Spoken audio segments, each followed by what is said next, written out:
Life used to feel simple and predictable. My twin brother Lance and I were always in competition, despite being twins. Our parents, with a sense of humor, named us Arthur and Lance, like knights of legend, but our relationship was anything but knightly. Lance, with his effortless charm and athleticism, always seemed to excel, while I, the older twin by 2 minutes, struggled to gain recognition. It's funny how childhood dynamics shape your entire life. Reflecting on my marriage to Paige, I realize it mirrored that competition, constantly chasing something just out of reach. When we met, she seemed perfect, smart, beautiful, and driven. We built a life together, kids, a suburban home, stable jobs. But over time, something essential was missing, turning our marriage into a routine instead of love. As I rushed out of the house, my body gave out. I vomited violently, releasing more than just fast food. It was the pent-up pain and bitterness I had swallowed for too long. The reality of my broken marriage hit me hard. Paige followed me outside, barefoot, pleading. I shook her off, yelling at her to leave me alone as I sped away, drowning her voice with the car's engine. In the rearview mirror, I saw her standing there in her bathrobe, arms crossed, looking worried, but not enough to stop me. The realization that there was no love left between us hurt more than catching her in the act minutes earlier. It wasn't a new revelation, just an old truth I had avoided facing. At Lance's apartment, he greeted me with concern, but I brushed past him and collapsed on the couch. His messy apartment always annoyed me, with dirty dishes and clothes strewn everywhere. He had been playing video games when I arrived. Typical Lance. "Everything okay, bro?" he asked, nudging me. I ignored him, and he eventually returned to his game. Finally, I snapped, "Aren't you supposed to be at work?" Without looking away from the screen, he replied, "Aren't you?" Watching him play, my anger grew. How could he sit there, casually playing video games, while my life was falling apart? Why did things come so easily to him while I carried all the weight? I exploded, surprising even myself. "Can you turn that crap off? What are you, 16? Lance shrugged, unfazed, and kept playing. "What's your problem?" he asked calmly. That's how Lance handled everything. Nothing ever fazed him. My rage boiled over. I grabbed his controller and smashed it against the wall. "What the hell, Art?" he yelled. "What's wrong with you?" "You!" I shouted, poking him in the chest. "You're what's wrong with me! If you got a problem, leave. This is my place. Go back home to your wife." I snapped. We'd fought before, but this time was different. Fueled by anger, I attacked again. But Lance, always stronger, easily overpowered me, knocking me out cold. When I came to, I heard Lance on the phone. "I don't know what's wrong with him," he said. Seeing me awake, he smirked and tossed me an ice pack. "You done acting like an idiot?" "Why did you call Paige?" I groaned. "She's your wife. She should deal with you," he replied. "Call her back. Tell her I left or died." "I don't care. I can't talk to her right now." His expression softened. "What's going on, Art? You come over here and swing at me? What's your deal?" Reluctantly, I told him about the day's events. The sick feeling after a bad meal, deciding to work from home, and the unexpected discovery that shattered my world. I didn't expect Paige to be home, and the strange car outside didn't raise alarms. I was too focused on reaching the bathroom, unaware that my life was about to change forever. As I finished recounting the story, Lance grew serious. "That witch!" he yelled. "Screw her!" I chuckled darkly. Funny, that's what that guy was doing. Ignoring my comment, Lance started pacing. "Who is this guy? Do we know him?" He paused, looking worried. "Tell me it's not Brian." "No, not Brian, but the guy looked familiar." A knock at the door interrupted us. It was Paige. "He left," Lance said coldly, cutting off her protests. When he returned, I gave him a grateful smile, and we spent the rest of the afternoon in silence. Eventually, I knew I had to face Paige. Staying away was just delaying the inevitable. When I got home, everything looked normal, almost as if it had all been a bad dream. But it wasn't. Inside, Paige tried to talk. "We should talk," she said. I sighed, staying silent. She apologized, but it felt hollow, more about how I found out than the betrayal itself. I sarcastically threw her words back at her, mocking her empty apology. We argued about everything but the core issue, dodging the real pain. Eventually, I asked, "How long has it been since we made love?" She hesitated.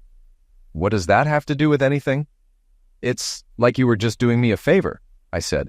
"But that guy, he gets enthusiasm." She didn't answer, and I knew I was just trying to provoke her. But I wanted her to feel something, anything close to what I felt. But she couldn't, because I hadn't cheated. I had kept my vows. After a tense silence, I finally asked, "Do you still love me, Paige?" Her hesitation was telling. "Yes, but not in the same way, not anymore." "Not in that way," I repeated, realizing she didn't love me anymore. Exhausted, I got up to leave. She grabbed my hand. "Don't run away, we need to finish this." I pulled away. "What's left to say? You don't love me?" "That's not what I said," she insisted. "I know you're hurt and I regret it, but you're twisting my words." "Right, because you understand me so well," I sneered. "When did you stop loving me? Before or after you started cheating? Because I don't remember you ever mentioning it." She narrowed her eyes. "Being an idiot won't make this easier." "My mistake. I didn't realize how tough this was for you," I responded sarcastically. She started to respond but stopped, her patience finally gone. "You know what, Artie? You're right. I should stop apologizing. You'll just twist everything I say." I couldn't resist one more jab. "Was this you trying to spare my feelings?" That was it. Her face hardened, and she smirked. "Yes, I was sparing your feelings. I wasn't going to tell you that you're a boring, overweight man who's terrible in bed, or that the last time we had fun was before I got pregnant. But since you insist," her words cut deep. "I wanted the truth, but not this brutally. So I retaliated."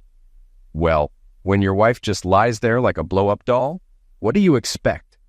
Unfazed, she delivered the final blow. "If you'd seen me with Derek, you'd know what I'm like with a man who knows what he's doing." That hit me hard. My pride shattered. I was speechless, her words echoing in my head. Seeing my reaction, her anger shifted to regret.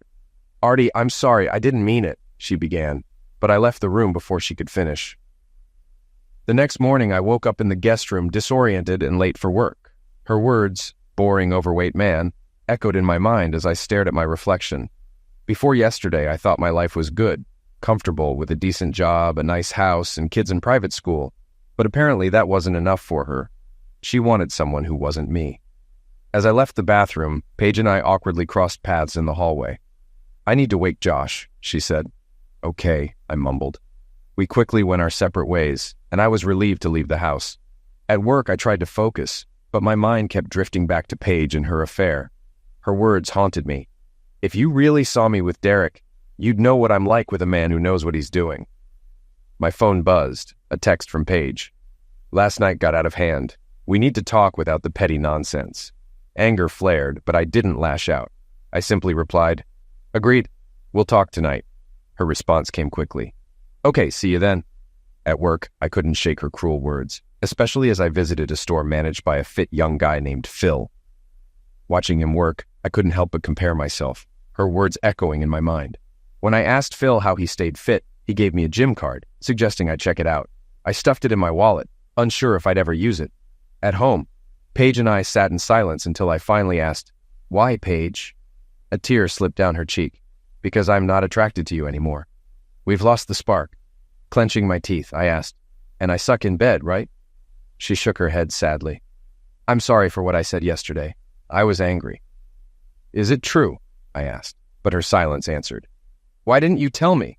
Why did you let this go on for years instead of talking to me?" I asked, frustrated. "I tried at first, but nothing changed, so I convinced myself I had no right to be unhappy." I couldn't believe it. "You never told me I was bad in bed." "But I did mention your weight," she said defensively. "How was I supposed to know that meant you were unhappy in our marriage?" I retorted. "I thought it was just a phase." "Why didn't you try to fix us then?" she shot back. "I wasn't the one cheating," I replied sharply. "If you were so unhappy, you should have spoken up, not stepped out." After a moment of silence, she quietly said, "I think we should get a divorce, Artie." Her words echoed in my mind. Logically, it made sense, but love isn't logical. I felt a surge of anger, not just about the cheating, but because I wasn't the one suggesting the split. I should have been the one to end it, but I was still holding on to hope. "Of course you think we should," I said sarcastically. "Never mind the twins, right? Divorce because you need Zex. Come on, Artie. You said you were unhappy too." "Yeah, but..." I started to argue, but realized it was pointless. She was done, and I needed to get away. This time, when I left, she didn't stop me. As I was about to leave, one last question burned in my mind. Without turning around, I asked, "Who was that guy?" "Derek. His name is Derek. He works with me," she replied. "Derek," I whispered, recalling him from an office party 2 years ago. You two danced a lot. Sensing my implication, she quickly responded, We weren't sleeping together then, I promise. I scoffed bitterly. I guess that's something. But you were flirting, right? What does it matter, Artie? She asked sadly. It matters to me. She rolled her eyes. Fine. There was some attraction, maybe flirting, but it was just office banter. Things didn't get serious until we started meeting at the gym. Of course, the gym, I muttered venomously. That's when you decided to wreck our marriage, right? Because I'm just the boring, fat guy? Artie, she whined, but I ignored her. He's great in bed, right? Turns you into a nympho. Those were your words. She just repeated, I'm sorry I said those things. Tired of her hollow apologies, I muttered, whatever, and walked out. I drove straight to my brother's place. He took one look at me and stepped aside. Staying over? He asked. I nodded. He returned with a blanket. Thanks, I said. No problem. Just don't act like an idiot or I'll knock you out again, he joked, heading to bed. I spread the blanket on the couch, undressed, and washed up. Catching my reflection in the mirror, I shook my head and walked out. As I lay on the couch, I wondered how my life had come to this.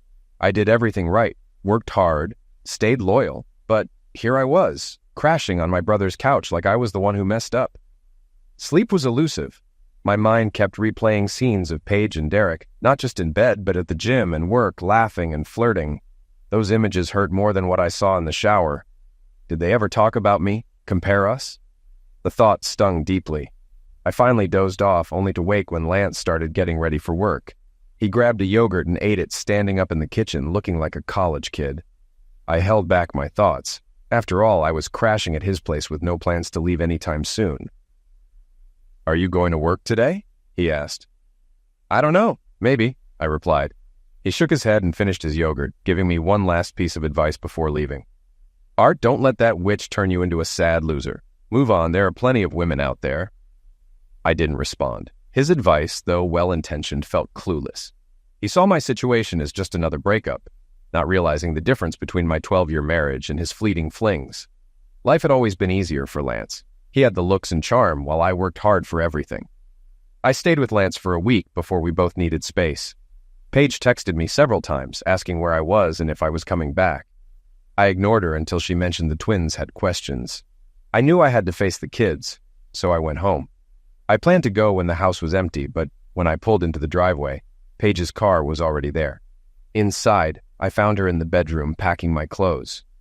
You're finally back, she said. What are you doing with my clothes? I asked. I wasn't sure you were coming back, so I started packing them to save you the trouble, she replied. You knew where I was, Paige. You left me to handle the kids alone, she shot back. Do you remember why I left in the first place? I asked incredulously. After a pause, she admitted, Okay, it's my fault. I was wrong for cheating, and you have every right to be angry. Did you ever love me? I asked honestly. I did, and I still do in a way, she replied, implying that love had changed. Realizing nothing could be salvaged, I said, I'll move my stuff to the guest room. She nodded sadly. Trying to lighten the mood, I added, I'm getting a new bed for that room. She chuckled. Yeah? You bought that uncomfortable bed to keep Lance from staying too long. Well, that plan backfired, I laughed. We moved my clothes in silence, agreeing to an unspoken truce. The rest of the day passed in cold politeness. That evening, we sat the twins down to explain what was happening. Watching my kids struggle with the news was almost unbearable. I couldn't even look at Paige, knowing she was the cause of all this pain. Over the next few weeks, life dragged on. I contacted a lawyer who told me we'd have to be separated for a year before filing for divorce. We agreed on a separation with heated discussions about the terms. Paige wanted to date, and I insisted she keep it away from the kids. After 2 weeks, I moved out into a new apartment. After moving out, life felt bleak. One day, while sitting in my empty apartment, I saw a commercial for the gym Phil had recommended. I decided to check it out. When I arrived, I immediately felt out of place, but Naomi, the manager, greeted me warmly and convinced me to take a tour. Hesitant but curious, I agreed. During the gym tour, Naomi showed me the amenities, but what really caught my eye was a wall of before and after photos. She pointed to one picture and said, "That was me when I first joined." I was stunned. Her before photo showed her at about 200 pounds. She explained, "I gained a lot of weight during my pregnancy."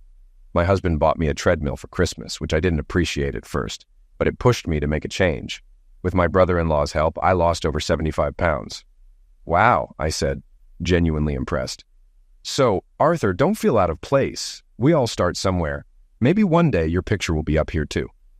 Her words convinced me, and I signed up for a membership. I started with the beginner program, where a trainer showed me the equipment and gave tips for effective workouts.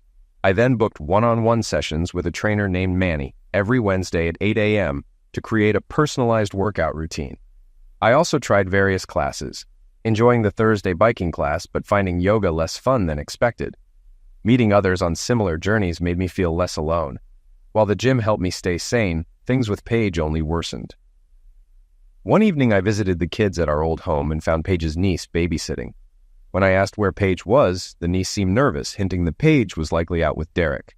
I stayed to spend time with the kids and sent the niece home. Paige returned around 11, surprised to see me. She looked beautiful in her black dress, but her disheveled appearance suggested she hadn't just been out dancing. I calmly said, "I came to see the kids. Since I was here, I sent Penny home. If I'd known you'd be this late, I wouldn't have—" She seemed to gauge my mood, but I was emotionally drained. "I didn't know you were here." "I'm sorry," she said, avoiding eye contact. I shook my head and stood up. "No worries. Crap happens," I said flatly, heading for the door.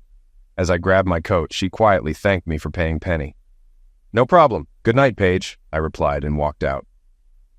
Months later at the gym, I pushed through a tough workout, but when I stepped on the scale, I found I'd only lost 10 pounds in 3 months. Frustrated, I stormed out, feeling life was unfair. Outside, Naomi noticed my mood and asked if everything was okay. Before I knew it, I spilled everything. My weight loss struggles, Paige, my kids, and even Lance. She listened attentively and then asked, "What do you really want, Arthur?"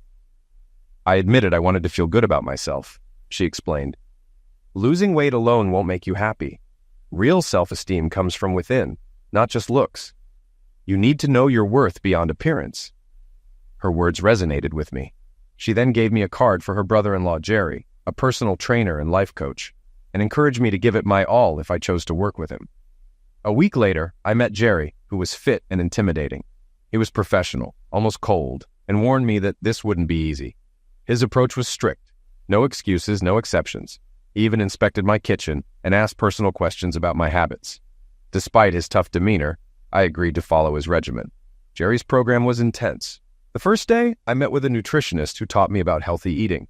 I learned how much my diet needed to change and started cooking all my meals.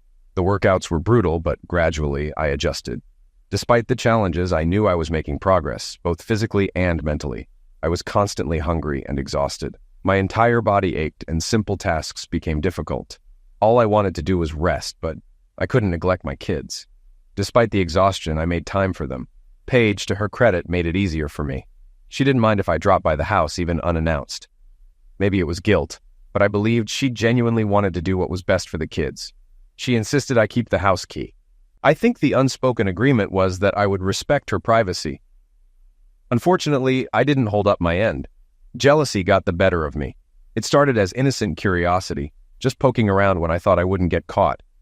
I wasn't looking for anything specific, just trying to see how things were without me around. The first odd thing I noticed was a new toothbrush in the bathroom. At first I didn't think much of it, but then I saw men's body wash in the shower and started to worry. There were no men's clothes in the closet, but I found a pair of boxer shorts in her laundry basket. Seeing another man's underwear mixed with my wife's things felt like a violation, as if he was taking over my space. I swallowed my anger and acted as if nothing was wrong. I didn't want her to know I was snooping. Keeping her in the dark seemed like a way to gather more information. Plus, I wanted to appear unaffected, as if her actions didn't bother me. I also asked the kids if they'd noticed anything unusual, or if any new people had been visiting. They didn't seem to know what I was talking about, so I assumed Paige was keeping her end of the deal by not involving them. It seemed her dates happened while the kids were at school or on nights out, but no matter how hard I tried to hide it, I'm sure Paige sensed my pain. It's difficult to conceal that kind of hurt for long. Sometimes she'd give me a guilty look when she caught me watching her, knowing how easily she was moving on while I remained stuck in regret. It hurt, and sometimes I couldn't pretend it didn't. Jerry's workouts helped.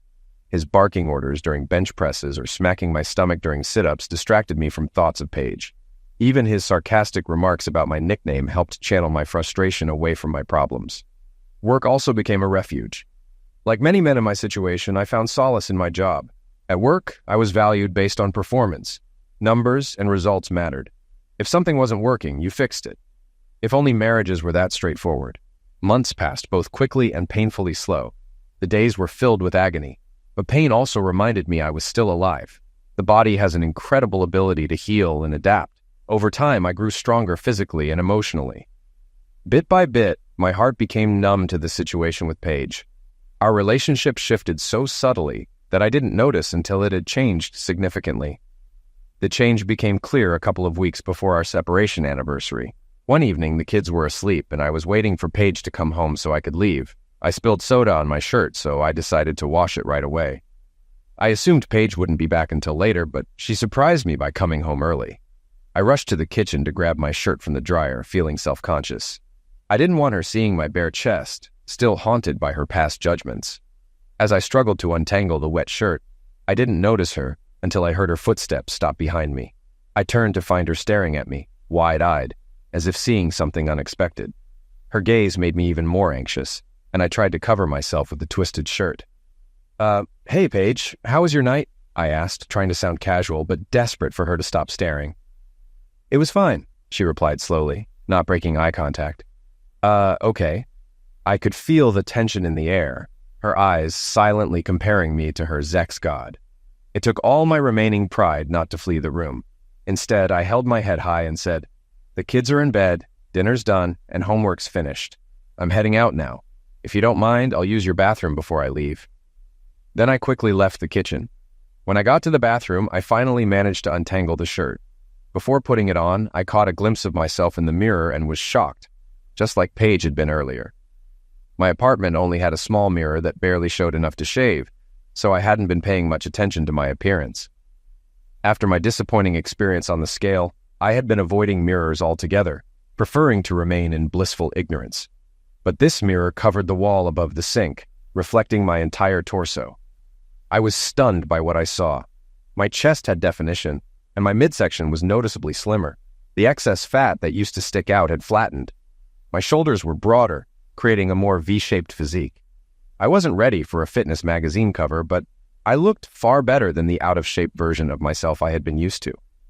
For the first time, I saw an attractive man in the mirror, and that man was me. Was this why Paige had been staring at me? Maybe she wasn't disgusted. Maybe she was attracted. That moment in her bathroom was a turning point for me. It was the first time I actually felt worthy. When I left the bathroom, I casually walked past her and said, "All right, Paige, I'm off. Have a good night." Her eyes lingered on me as I left, but this time I didn't shy away from her gaze. I embraced it, though I pretended not to notice. Good night, Artie," she replied, her voice softer than usual. With a newfound confidence, I walked out the door with a bit of a swagger. After that moment in Paige's bathroom, I became more aware of the changes I had made without realizing it. I constantly compared myself to how I was when I first started. Some changes were obvious, like my clothes fitting differently. My dress shirt collars were no longer tight around my neck, and my waist size had dropped from 44 to 36. Other changes were smaller, but still satisfying. I could bend down and get up more easily, tie my shoes without spreading my legs wide, and get in and out of the car without grunting. When Jerry saw me next, he noticed the change in my attitude. The fatigue had lifted, the weights felt lighter, the treadmill less daunting, and my energy levels soared. I even found myself checking my reflection more often during workouts. Jerry caught on and couldn't resist teasing me. "Looks like someone finally noticed the results of his hard work," he joked. I laughed. "Yeah, you caught me." "Oh, go ahead and admire yourself," he said, stepping aside dramatically. "I'm not in your way, am I handsome?" "No, you're not, idiot. Thanks for asking," I said, laughing so hard I had to stop lifting. "Anytime, Your Highness. I wouldn't want to stand in the way of love at first sight." For the first time, Jerry called me Your Highness, without the usual snark. It was nice to joke around with him for a change, as he usually acted like a tough drill sergeant. Another significant change I noticed was how people interacted with me. They seemed friendlier, lingered a bit longer when they looked at me, and smiled more. It might sound shallow, but I couldn't deny it. Attractive people do get treated better. It's a sad reality. I realized Paige wasn't immune to this either. Ever since that night at her house, she'd been more attentive, smiling more, and even brushing her hair out of her face in a way that felt almost flirtatious. She stopped treating me with pity and started showing me respect. Everything came to a head on our separation anniversary. I had contacted my lawyer and gave the go-ahead to prepare the divorce papers. I wanted them ready so Paige and I could move on. Instead of having her served, which felt impersonal, I decided to give them to her directly. We were in a good place, and I felt the end of our marriage deserved the same respect as its beginning. That night, I found her upstairs getting ready, possibly for another date. She was in front of the mirror putting on earrings. I knocked on the door frame to get her attention. "Oh, hey, Artie," she said, turning around. She spread her arms and asked, "How do I look?" "Hey, Paige, you look beautiful, but I'm sure you already knew that," I replied. Her eyes did that familiar roving thing, taking me in. "No, just trying on clothes to see how they fit. You remember this dress?" I took a closer look and then burst out laughing. "Isn't that the dress I bought you for your birthday? What was it, 8 years ago?" She smiled brightly and laughed. "It was 9 years ago, remember? I saw it in the window and mentioned I liked it. You said we couldn't afford it, but you didn't tell me you got that promotion. Then you surprised me by coming home with the dress and the good news." "I remember," I said with a nostalgic smile. "We celebrated that night at the new Italian restaurant." Her gaze shifted and she added softly, "That's also the night we conceived the twins." Pleasant memories flooded my mind, recalling how close we were that night. But suddenly, those happy memories turned dark. I pictured myself struggling to please her while she was half asleep, only for another man to replace me in my mind. Though I didn't remember Derek's face, the thought of him haunted me. The room felt heavy with unspoken tension. I shook off the thoughts and said coolly, "I have something for you." I dropped a manila envelope on the bed, and her expression darkened as she looked at it. "Wow, you didn't waste any time getting that ready, did you?" she said bitterly. "Well, it did take me a year," I joked, hoping to lighten the mood, but she didn't laugh or smile. She just turned back to the mirror, expressionless, as if the papers didn't matter. "I'll look at them when I get a chance," she said flatly, dismissing me. I left the room, puzzled by her reaction. I didn't expect a celebration, but I thought she'd at least be relieved to start the process. I found Josh first, playing video games in his room. "Is your homework done?" I asked sternly. He turned quickly, guilt written on his face. "Almost," he mumbled, looking away. Seeing my expression, he added, "I'll finish it now." "Good choice." He grumbled under his breath as he turned off the game, but I pretended not to hear. Sometimes it's best to walk away before you have to discipline your kids for something minor. Next, I found Allie in the living room, flipping through a photo album. I recognized the cover, our wedding album. No need to ask about homework, she was always on top of it. I sat next to her and put my arm around her. "Hey, Pumpkin, what are you looking at?" I asked. "Just your and Mommy's wedding pictures," she replied, pausing on one of me and Lance in our tuxedos. "You look just the same, especially since you lost all that weight.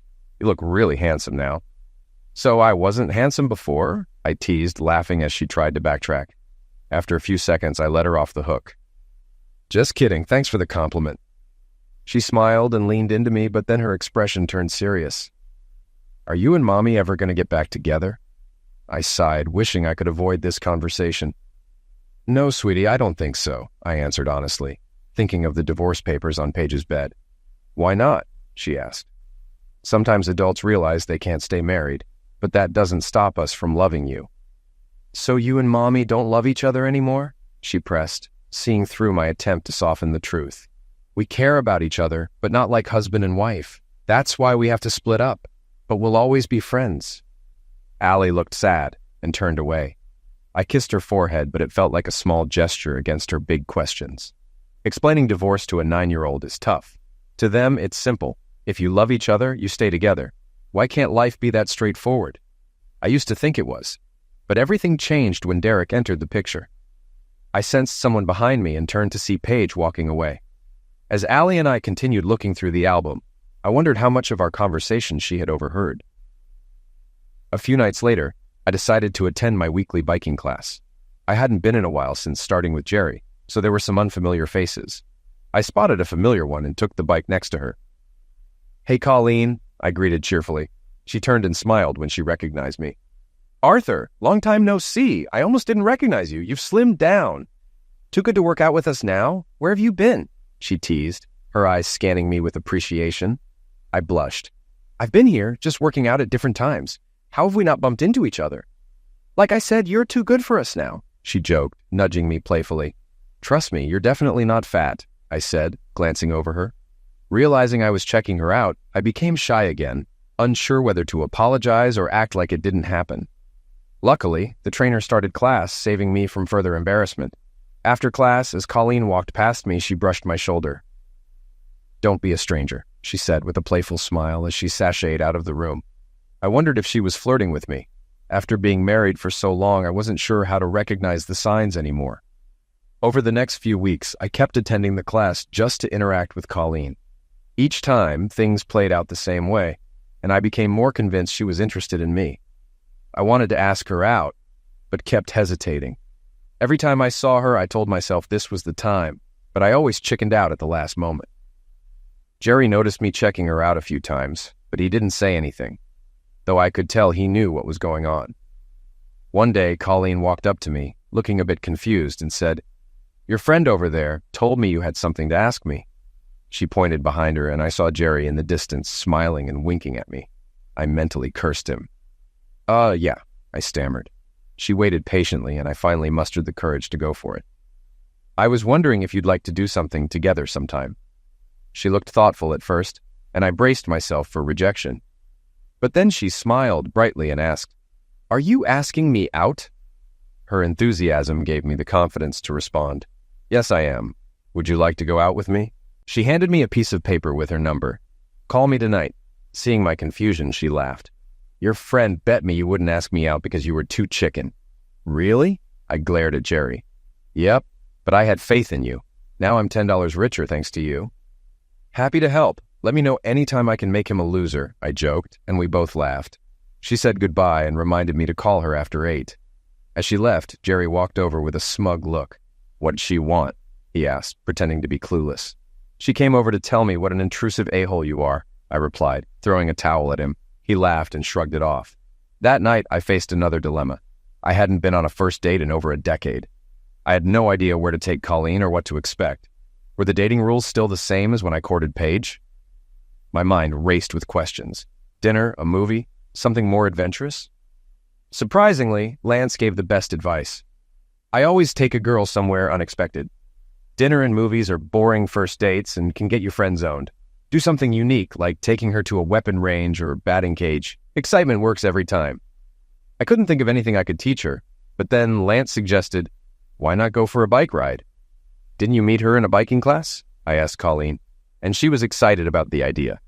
So that Saturday, we packed our bikes into my SUV and headed to the trail. But what seemed like a good plan quickly backfired. Biking on a first date turned out to be a sweaty and awkward way to get to know each other, leaving little room for conversation. When we did take breaks, we were too busy catching our breath to talk much. I started to worry the date was a bust, and Paige's taunt about me being boring echoed in my mind. Then something unexpected happened. A panicked kid ran up to us, yelling incoherently. We tried to calm him down, but he was too upset to make sense. Eventually, he waved us to follow him. When we got to the spot, we saw a man lying on the ground, desperately holding on to someone dangling over a cliff. "They're over there! Please help them!" the boy cried. My instincts kicked in. "I'll grab him! You two help the kid!" I told the others. Colleen stood back as we pulled them to safety.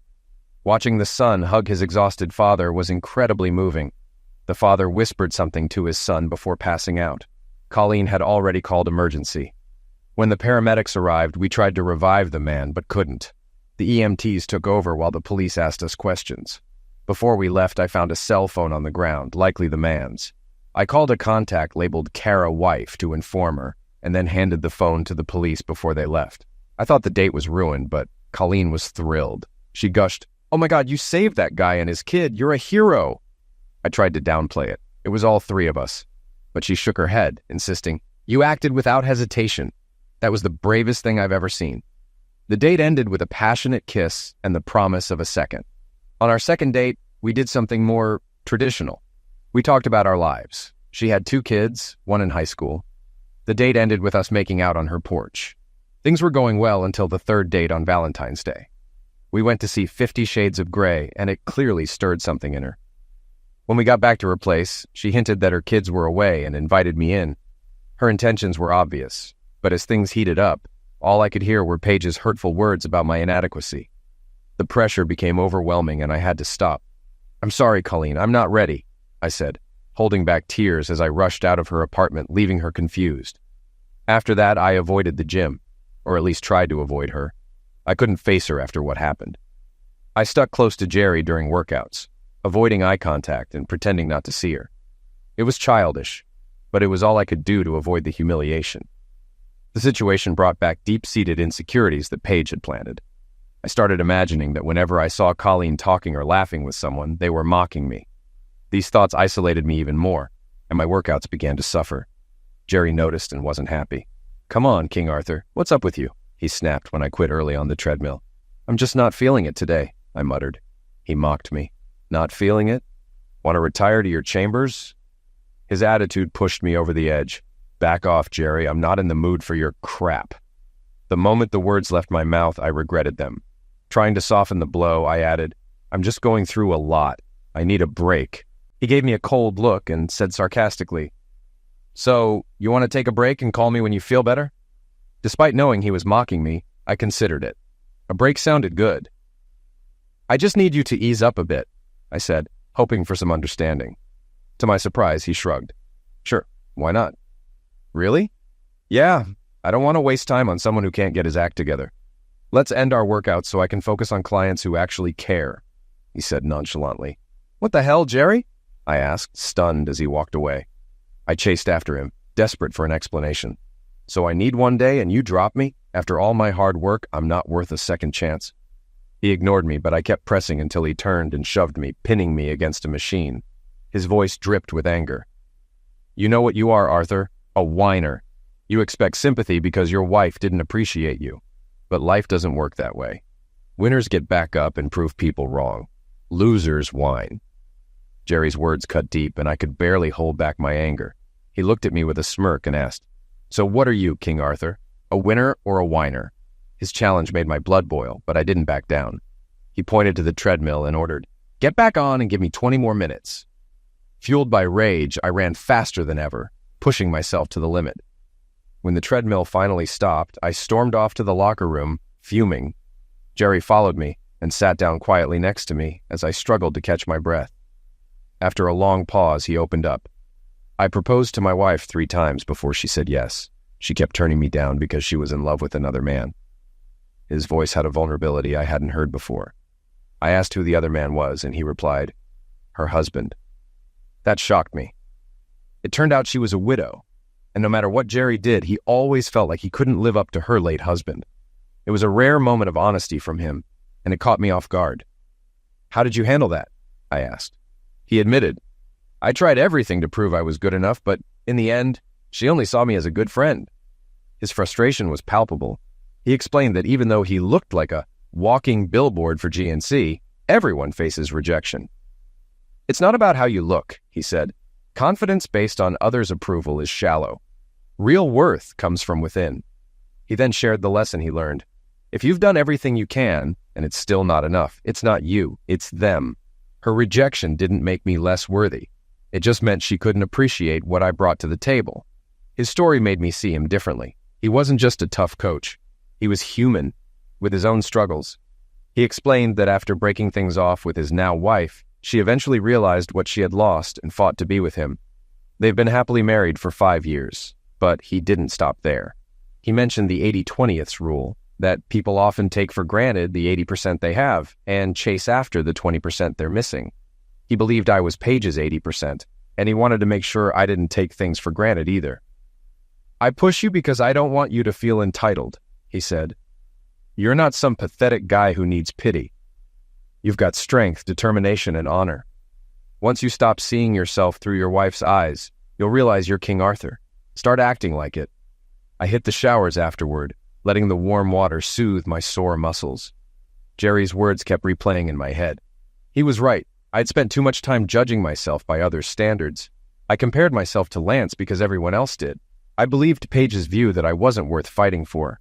My worth at work only felt real when it was validated by others.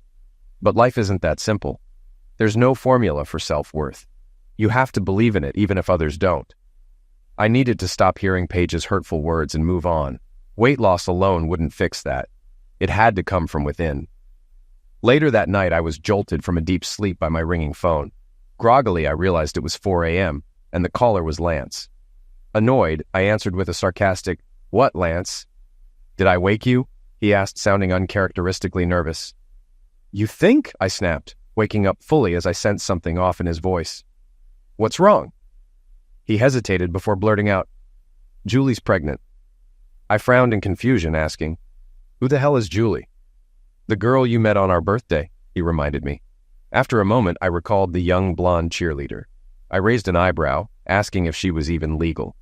Lance got defensive, insisting she was 20 and had her own apartment. "Did you check her ID?" I teased, which only frustrated him more. "Do you always have to be such a smug prick?" he shot back. I retorted, "Do you always have to act like an irresponsible teenager? You're 35 and you got a 20-year-old pregnant. Ever heard of protection?" His voice turned cold. "You know what, Art? Get over yourself. You think you're perfect, always looking down on me. You've always been Mom and Dad's favorite, the golden boy. Meanwhile, I'm the screw-up." I should have felt some sympathy, but his whining only irritated me more. "Spare me, Lance. Everyone worships you, the football star. Mom and Dad always bail you out, but when my life falls apart, I'm on my own. I was always the one being compared to you." He snapped back. "That's nonsense. Every time they help me, they lecture me to be more like you, and you act like no one ever helps you. But when your wife cheated, whose couch did you crash on? Who ran interference? Me. I've always been there for you, even back in high school when I fought off bullies for you. So cut the crap about being all alone." I was about to snap back at Lance, but then I stopped. I actually listened to what he said, and it hit me. He was right. Despite our fights and my judgments, he was always there for me when things got tough. I started to see things from his perspective. While I was jealous of him growing up, I never noticed how much my parents bragged about me, because I was too focused on how proud they were of him. I always saw him as the tall, good-looking guy who had it easy. But from his view, after dropping out of college, he constantly felt like a failure. Our parents always stepped in to help him because they didn't believe he could do it himself, which must have crushed his self-esteem. Now he was scared because he had a baby on the way and felt incapable of handling it. So he called me, his twin brother, for support. And what did I do? I treated him like crap. "You're right, Lance," I said without sarcasm or malice. He wasn't expecting that and was caught off guard. I took the chance to elaborate. "You've always been there for me, no matter what. You've always been the guy I lean on." Thanks," he replied, still sounding confused. I switched the subject, asking, "So, how far along is she?" His voice dropped as he answered, "A couple of months. She just told me today." "Damn. Are you two keeping it?" "Yeah," he said, the weight of that decision heavy in his voice. "How do you feel about that?" I asked. He paused before admitting, "I'm scared, Art. How do I raise a kid? I still live like one. I'm not like you. Josh and Allie are lucky to have a dad like you. What's my kid gonna think of me?" I remembered having the same fears when Paige was pregnant. "Lance, stop comparing yourself to me. That's the mistake I always made with you. Believe it or not, I've always been jealous of you." He gasped in surprise. "Stop nonsense-setting me, Art. What the hell are you jealous of? You've got your crap together, especially now that you've lost all that weight." I chuckled at the irony. "That's just it, Lance. Neither of us should be jealous of the other. I'm working on fixing my insecurities. Why can't you? If you want to be responsible, then be responsible. If you want to be a good dad, learn how to be one." "That's easy for you to say," he grumbled. "You're right. It is easy to say, but it takes work. And if anyone can do it, you can. You're one of the strongest people I know. I'd bet on you any day." "Really?" he asked, genuinely surprised. "Absolutely. And I meant it. Lance might have been irresponsible at times, but I always believed he'd outgrow it. And I had a feeling the time was now." We talked for 2 more hours, and the more we did, the more I believed he'd be a great dad. He wasn't handling the situation like everything else. He was worried, thinking about how his actions would affect his child. Isn't that what all good fathers do? I shared my own parenting failures, hoping it would make him feel less alone. Some stories made us laugh, others were cautionary tales. I joked that fate would probably give him a girl as karma, and he laughed at that. I promised to be there for him in whatever way he needed, and I meant it. By the time we hung up, the sun was rising. Something had shifted in me during that conversation. I grew up a little. I wasn't jealous of my brother anymore. It wasn't because I realized he was as jealous of me as I was of him. It was because I started seeing myself differently. I was the responsible one, the smart one. Those were qualities I should have been proud of. They were my 80%, and I didn't need the other 20%. I was fine just the way I was. I got up and prepared for work, feeling better than I had in a long time. Life moved at a steady pace after that. Weeks turned into months, and my outlook brightened. The one downside was that Jerry felt like I didn't need him anymore. My weight loss had been so successful that there was no trace of my old self. But the real reason he moved on was because I saw myself differently. My confidence was up, and that had been his main goal all along. Looking back, I saw how calculated his plan was. The snarky comments, the tough workouts, the relentless attitude. It was all to stop me from seeing myself as a sufferer of fate's cruel joke. Honestly, he was worth every penny I should have paid him. During our final bittersweet workout, things with Colleen came to a head. I got distracted when she walked by, and Jerry noticed. "You gonna just keep staring at her or actually talk to her?" he asked with a knowing look. I hadn't even realized I was staring until he pointed it out. "Sorry, Jerry, I'm getting back to lifting," I mumbled, quickly doing some arm curls and slamming the weights back on the rack. "Look, Art," he said cautiously, "I'm not trying to meddle, but it's obvious you want to talk to her. Whatever happened, it can't be worth all this effort to pretend she doesn't exist." I looked around, embarrassed. "Am I that obvious?" "Was that supposed to be subtle?" He snickered. Seeing my horrified expression, he added, "Just go talk to her." "I can't. After what happened, she'll probably just laugh and walk away." He shrugged. "Then stop staring at her from across the room. That's more effective." His smugness was infuriating, but I knew he was right. I saw Colleen heading to the locker room and, swallowing my fear, hurried to catch her. "Hey, Colleen," I called out. She turned, immediately looking uncomfortable as she stared at the floor. "Hey, Arthur," she said quickly. Her demeanor didn't inspire confidence, but I pushed through the awkwardness. "How've you been?" I asked, my voice betraying my nervousness. "Pretty good," she replied without meeting my eyes. Gathering my courage, I said, "Listen, I was hoping we could talk, clear the air." She nodded quickly. "When did you want to talk?" I took a chance. "Are you free now?" "Well, I need to shower first, but we can talk after. That okay?" "Yeah, sure," I replied, relieved. As she disappeared into the locker room, I exhaled, glad I'd gotten through the awkward exchange. Jerry, talking to Naomi nearby, gave me a thumbs up, signaling his approval. After we both showered, we met at a nearby Golden Corral. As we ate, I struggled to start the conversation. Small talk filled the silence, but I could see she was growing impatient. Finally, I took a deep breath. "I wanted to talk about that night, when things almost happened." She shifted uncomfortably, shaking her head. "You don't have to explain. It's fine. It's not the first time a man hasn't been attracted to me. I'm used to it. My ex-husband wasn't either. I'll get over it." I was stunned. "What?" "Yeah," she sighed with a sad smile. "He used to call me Piggy and poke my stomach even in front of his friends." Tears welled up in her eyes, and she tried to rush to the bathroom, but I gently grabbed her hands. "Colleen, you've got it all wrong." She looked up, and my heart broke seeing her pain. "Your ex was an idiot. I don't know what his problem was, but that's not how I feel. I'm attracted to you. You're sexy, fun, and beautiful." "Then why?" she asked. I took a deep breath and told her everything, my story, my fears, my past. She listened without interrupting. When I finished, her reaction shocked me. She burst into uncontrollable laughter. "What are you laughing at?" I asked, horrified. This was exactly what I feared. She managed to stifle her laughter and stop me from leaving. "I'm not laughing at you," she said, catching her breath. "I'm laughing at us, this whole situation. Both of our spouses told us we were fat, ugly, and bad in bed." "Your ex called you boring too?" I asked, chuckling. She nodded, trying to suppress another laugh. Soon we were both laughing so hard we couldn't stop, ignoring the funny looks from people around us. The conversation turned into a competition of who had the worst insults from their ex. She won, though only because her ex had been at it longer. At least Paige kept her disdain hidden until the end. "Well, today turned out differently than I expected," she said with a smile. "I worried I came on too strong and scared you away. I really liked you and didn't want you to see me like he did. For once, I wanted to feel sexy, even if just for one night. So I went all out. When you didn't, I felt like a failure. I smiled back. I get it. I was so focused on not being what Paige said I was that I ended up proving her right. Talking to Colleen felt different. It was comforting to share with someone who had gone through the same rejection. I didn't feel so alone. So, what do two so-called losers who are bad in bed do together? I joked. Own it, she replied with a grin. Then with mock seriousness, she added, Hi, my name is Colleen, and I'm bad in bed. Hi, Colleen, I said, trying not to laugh. As we sat together, I realized how much we had in common. Despite all the bad things life throws at us, sometimes it surprises you with something good. You just have to be open to it. How about this? I suggested.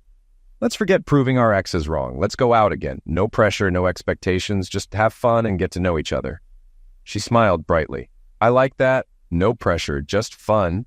Then she added with a playful smirk, and if we happen to sleep together, so be it. I nearly fell out of my chair laughing, but her words sparked something in me. I felt more relaxed and connected to her. Yeah, if it happens, it happens, I joked, crossing my fingers. We clinked our cups in a toast, unaware that someone familiar was watching us. By the time I noticed, she had already left. I wouldn't learn about this until weeks later. Why does Paige make everything so difficult? I thought as I stood in her bedroom doorway, trying not to lose my cool. Every time I tried to move forward, another obstacle appeared. She was dragging her feet on signing the divorce papers, and it was frustrating. We'd talked about it numerous times, but she always brushed it off like it didn't matter. Her indifferent attitude made me angry. I was fed up with being tied to her. Even when I tried to move on, her words haunted me. I wanted her out of my life, but as always, it had to happen on her terms. Paige, what's the problem? I asked impatiently as she sat in bed, putting on lotion like I wasn't even there. She had the nerve to look smug in new lingerie that her boyfriend probably bought. You can't expect me to sign papers without a lawyer looking them over, she said condescendingly. They've been on your dresser for a month. How can my lawyer review them if I don't have them? She looked exasperated. I haven't found a lawyer yet, Artie. When I do, I'll give them to him. Now calm down. You'll wake the kids. Sit down, relax. You look stressed, she said, patting the bed. I counted to 5, trying not to explode. What do you mean you haven't found a lawyer yet? She looked surprised by my tone. I wasn't expecting you to just drop the papers on me. I thought we'd talk about it first. I'm pretty sure we covered everything when you called me a fat, boring loser who's bad in bed. Artie, she whined, gearing up for another round of the same old argument. I was tired of it, so I steered the conversation back on track. When do you plan on getting a lawyer? Have you even been looking? Instead of answering, she turned it around on me. Why the sudden rush? You didn't seem to care before. Are you kidding me? You're the one who wanted this divorce. You found me so repulsive that you sought out other men. Now I'm giving you what you want, and you're making it hard for me. Why? Her haughty attitude softened. I'm not trying to make this difficult for you, she said genuinely. And maybe she was telling the truth. She'd never intentionally made things harder during our separation, but trust was in short supply. Then sign the papers. They're as fair as I could make them. She hesitated. I just think we should talk first. No, Paige. There's nothing left to discuss, I snapped, my patience gone. She fell silent. Realizing that yelling wouldn't help, I took a deep breath. Look, I'm not trying to screw you over. I'm just trying to move on. But I can't do that with the weight of our marriage holding me down. It's too much. I didn't mean to be that honest, but the words just came out. When I looked at her, I saw her eyes welling up. I'm sorry, Artie. I've been really terrible to you, she admitted. I didn't respond, just listened. When she realized I wasn't saying anything, she asked, Can you ever forgive me? Could I really forgive her? Could I move past that day that seemed to define everything? Over time, the pain faded, and that day became just a few paragraphs in my past. I do forgive you, Paige, I said. She smiled, relieved. Really? She asked. Yes. Now, I just want to move forward. Relief washed over her face. That's all I've wanted, to know you forgive me. Feeling positive about our conversation, I added, Great, now you can sign the papers with a clear conscience. Her smile faded into disappointment and then anger. Wait, are you just saying what I want to hear to get me to sign? I was taken aback. What? She stood close, the scent of eucalyptus lotion strong. Who is she? She demanded, glaring at me. Who? I asked, still confused, stepping back as she closed the gap. The woman you've been seeing, Colleen. Who is she? I wondered how she knew about Colleen. Then it hit me. She was jealous. The audacity of it made me laugh, which only fueled her anger. "Is this funny to you?" she snapped. "Yeah, it is. The hypocrisy is pretty hilarious." She ignored my remark. "Who is she?" she repeated. I didn't owe her an answer, but I gave her one. "Someone I met at the gym." Her response was dripping with irony. "The gym? Of course." "How do you know about her?" I countered, shifting the focus. She hesitated, then admitted, "I saw you at Golden Corral a few weeks ago, laughing with her. I got curious, so I went through your phone." "You went through my phone?" I gasped, feeling violated. She wasn't my wife anymore. "Yeah, I saw texts from a woman named Colleen and connected the dots." I almost got indignant, but remembered my own snooping. Instead, I shrugged. "What does it matter? We're separated. You're with Derek. Did you expect me to stay celibate while you enjoyed being single?" Her anger flickered but faded quickly. She seemed to realize her own hypocrisy. "I guess I didn't think about you with someone else," she admitted softly, a hint of sadness in her voice. Instead of feeling vindicated, I felt offended. "Oh, so because you didn't want me, you thought no one else would," I shot back. "You're putting words in my mouth," she defended. "Your actions speak for themselves," I countered. She almost argued, but stopped herself. Then, in a quieter tone, she confessed, "You're right, Artie. I didn't think another woman would be interested. But now that you've lost weight..." She didn't finish, but the message was clear. When I was overweight, she didn't worry about other women. Now that I was fit and attractive, it was a problem. Too bad. "It doesn't matter, Paige. You're with Derek. You don't have the right to be jealous." A shadow crossed her face as she admitted, "Derek and I broke up a while ago." She tried to sound casual, but her expression revealed something deeper. I didn't know how to respond. I didn't want to gloat or offer fake sympathy, so I simply asked, "Why?" She looked like she wanted to vent, but held back. "People meet, have fun, and then it's over. Not everyone rides off into the sunset." She sighed, sitting on the bed, staring at the floor. "We were supposed to," I said quietly, realizing too late that I'd spoken aloud. "Yeah, we were," she agreed, her eyes glistening. "But somewhere along the way, we lost the connection. It became all chores, bills, and work." A tear slipped down her cheek. "Then I messed up, and now everything's ruined. The twins are struggling, and I'm stuck looking at old photos, wishing I could go back." Derek wasn't our problem. We were. He was just a symptom of the deeper issues in our marriage. I sat beside her. "We both let things slip, but we can only move forward from here." She turned to me, and the look in her eyes was one I hadn't seen in a long time. It was almost as if she was seeing me for the first time again. She took a deep breath, grabbed my hand, and said, "I made a mistake giving up on us, on you." "Paige," I began, trying to pull my hand away, but she held on tight. Her eyes seemed to search my soul, a mix of emotions playing across her face. Then, as if making a sudden decision, she grabbed my face and kissed me. Her hands, once familiar, now pushed me back onto the bed. "Paige, what are you doing?" I asked, confused. "Artie, don't talk. Just do this with me," she whispered, a coy smile on her face as she kissed my neck. I almost gave in, but then Derek's image flashed in my mind, a reminder of our broken relationship. "No," I said firmly, gently pushing her away.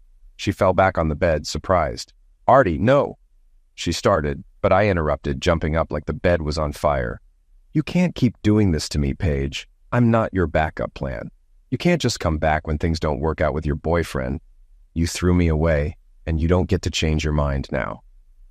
She sat silently, thinking. Then, in a soft voice, she asked, "Do you still love me?" I hesitated, caught off guard by the question. My response should have been easy after everything she'd put me through, but it wasn't. Seeing my hesitation as hope, she approached me, holding both my hands. "Be honest with yourself. Don't let pride answer for you." I thought about our past, the dates, the wedding, the birth of our twins. I realized I did love that version of Paige, but this Paige, the one who had hurt me so deeply, was different. Yet, they were the same person. It was a complicated feeling, but I knew my answer. "No, I don't, Paige. Not that way. Not anymore." The weight of those words hung in the air. The phrase that had once crushed me now left her devastated. Tears streamed down her face as she backed away from me like I was a stranger. She sat on the bed and cried, and I felt for her. I knew that pain all too well. "You're lying," she said, refusing to believe me. "I know you still love me." "I'm sorry, but I don't," I said gently. "Too much has happened." Her sobs filled the room, and I didn't know what to do. comfort her, stand there, or leave. In the end, I just stood there, letting her process her emotions. After a few minutes, she wiped her tears and looked at me with a mix of anger and sadness. "You're enjoying this, aren't you?" "What? No." "You're telling me you don't love putting me in my place after what I did?" she accused, her words laced with bitterness. Her words stung, but I reflected for a moment. While I didn't enjoy her suffering, there was a sense of justice in the air. After everything she'd put me through, it felt like the scales had finally balanced. "Fine," I said calmly. "Let's say I did enjoy it. Could you blame me?" She looked ready to argue, but I raised my hand to stop her. "Just listen. You gave up on me, Paige. You cheated, ridiculed, and asked for a divorce. But I still stood by you. I didn't expose you to the kids or make the divorce messy. I let you live your life with Derek without complaining. Even after all that, you didn't find anything worth fighting for in me. But now, after I lose a few pounds, suddenly you do?" "It's not just the weight," she cut in quickly. "Yes, I'm more attracted to you now, but it's more than that. You're different, more confident. You go out and do things. This is the you I've been wanting all along." That last sentence hit me hard. She wanted me to be someone else because who I was hadn't been enough for her. She still didn't get it, and I doubted she ever would. I could have argued with her about how selfish and flawed her logic was, expecting me to change without giving us a chance. But what was the point? I no longer needed her to see things from my perspective. For the first time, I truly didn't care what she thought. I was finally free. "Do us both a favor, Paige," I said firmly. "Sign the papers. Dragging this out isn't helping either of us." Without waiting for a response, I left the room, hearing her cry as I walked away. 6 months later, it was official. The divorce papers in my hand were the only reminder of my life with Paige, aside from the 2 kids now arguing over the remote in the living room. "Josh, Allie, don't make me come out there," I called from my bedroom. Their shouting turned into hushed bickering. I sighed, refolding the documents and slipping them back into the envelope. No matter how much you've moved on, the finality of divorce stings. It's the closing of a chapter, a bittersweet mix of pain and a fresh start. My phone buzzed with a message from Colleen. "What are you up to, lover?" I smiled and texted back, "Thinking of you. Can't wait to see you again." Last night had been our first time together, and the memories brought a grin to my face. We had taken things slow, dating, spending time at each other's places, even introducing our kids. Paige had been the only one to make a big deal out of it, citing our agreement to keep our relationships away from the kids. Technically, she was right, but we both knew what really bothered her. I had apologized and promised not to do it again until we were officially divorced, and that day had finally arrived. "I can't wait to see you either," I replied, remembering the warmth of her body against mine. Her ex-husband must have been crazy to call her boring. Later, I dropped the kids off at Paige's. Her puffy eyes told me she had received the same papers. We made brief eye contact before the kids' chatter pulled her attention. She gave me a weak smile and closed the door. Driving to my brother's place, I reflected on life. I'd been spending more time with Lance lately, supporting him as he navigated a significant change in his life. Today was Julie's baby shower, and though Lance wanted to be there, he didn't want to be the only guy, so he asked me to join him. I rearranged my schedule to back him up. When I arrived, my mom greeted me with a big smile and a hug. "Hey, Art!" "Ladies, it's my other son, the newly single one," she called out, and I blushed as the room cheered. After dropping off my gift, I found Julie on the couch. "Hey, Preggers, how's my nephew?" I joked. She giggled. "We don't know yet. It could be your niece."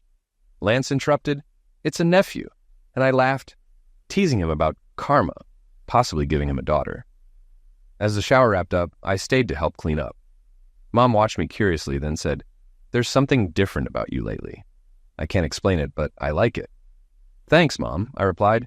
She continued, "When I heard Julie was having Lance's baby, I worried about him. He's not like you. We never had to worry about you. You were always going to be okay. But Lance, he's different. Mom, Lance is stronger than you think. He'll be fine," I reassured her. She smiled, tears in her eyes.